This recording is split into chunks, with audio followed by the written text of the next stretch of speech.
Equanimity, a global concept. Nature is a theatre with a wide screen where thousands of wonderful scenes are exhibited. The green grasslands get bent in the summer sun. Water sources get dried up. Rivers become thin lines of water. The summer wind blows rising dust.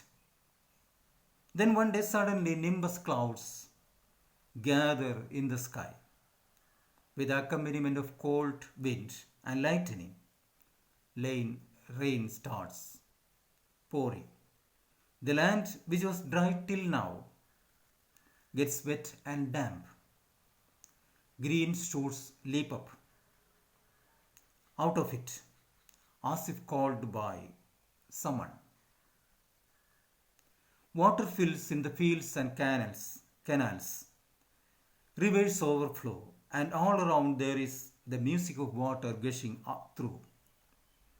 Then gradually the curtain of rain raises to reveal the beautiful face of nature. In the open sky, devoid of cacophony of rain and thunder, bright silvery clouds begin to play hide and seek. The night augurs mist along with a seething chill. The branches of trees begin to bear new shoots. They bloom and become fruits and pods. Hummingbirds and butterflies begin to fly in the soft breeze. Occasionally, this serene face of nature might turn unexpectedly into dark and frightening. Cyclones may blow, pulling out even huge trees. Sky may pour fire and turn huge forests into ashes. Those huge mountains with proudly raised heads might be raised to go to ground by their internal explosions. Such manifestations occurring in the physical nature would have definitely made the ancient people befuddled. When such events occur repeatedly, the ancient thinkers might have discerned that there is some method in this madness, a sequence of laws for it. Man started closely understanding the cyclic timing of the nature. The true life experiences were the first drops of jnanam or intelligence which fell in the ocean of human experience, conscience. It is from this that man formed the first tenet that nothing is permanent. That tenet was passed on from generations to generations. It was expressed through art and literature, Vedas, Vedanta, rituals, and many other forms.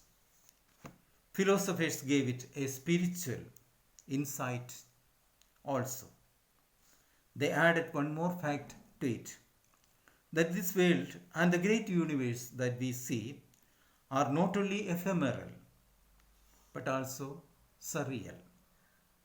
It is an illusion. From the sparkling stars afar to the little blades of grass under our feet are created by illusion. There a question rises. Creation is karma, a process of fabrication.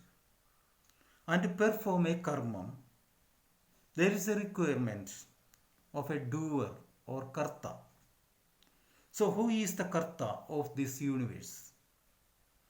The answer to the question emerged like the shining sun in the horizon of the mind of rishis who were performing meditation and penance deep inside the dark forests.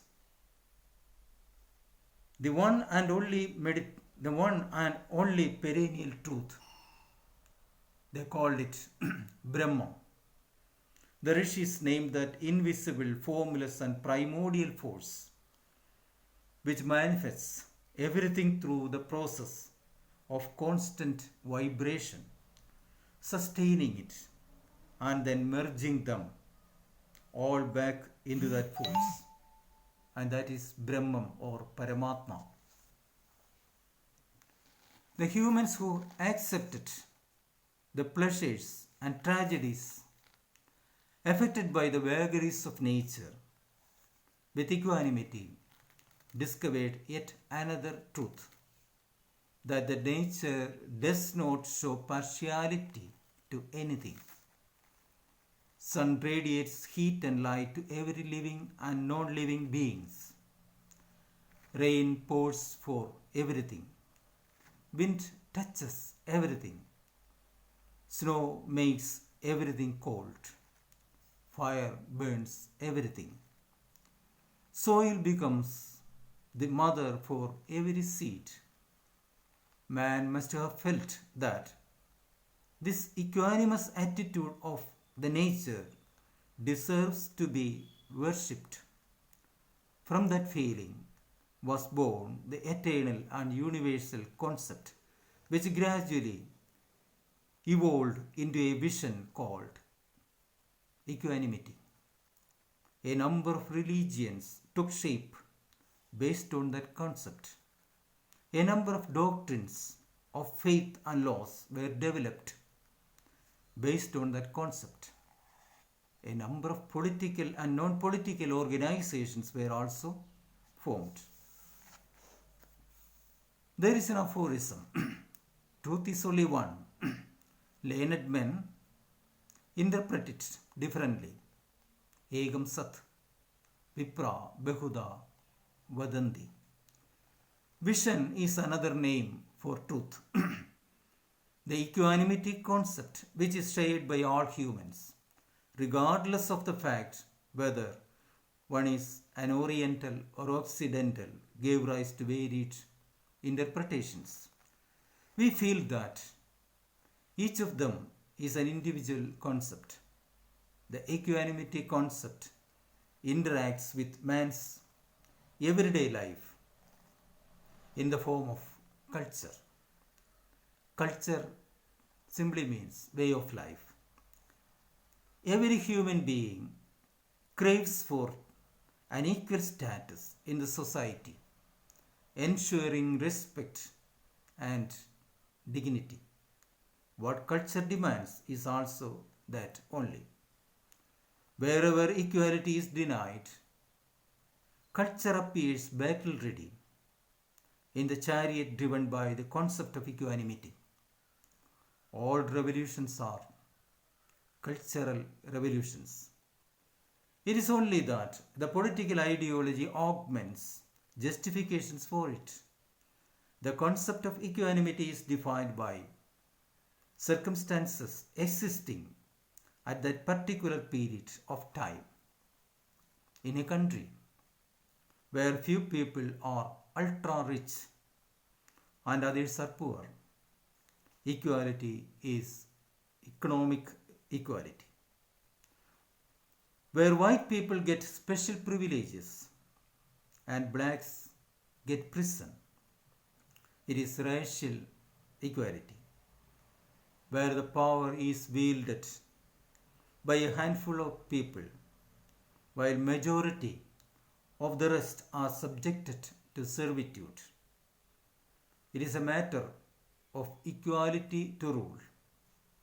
Where people with no merit rises to high positions, while people with merit are pushed down. It is a question of equal opportunity, where the men solely enjoy the privileges of liberty, while women are subjected to pitiable slavery. It is a matter of gender equality. Different lines of thinking were developed in answer to the question, how to achieve equality. Each of them gradually became movements. peaceful satyagraha to armed conflict were recommended for it. In the effort to realize equality, some movements achieved victory and some failed. We call that never ending story by the name history. Thank you for listening to me. Now I shall wind up my speech and we will meet you on next Tuesday. Thank you.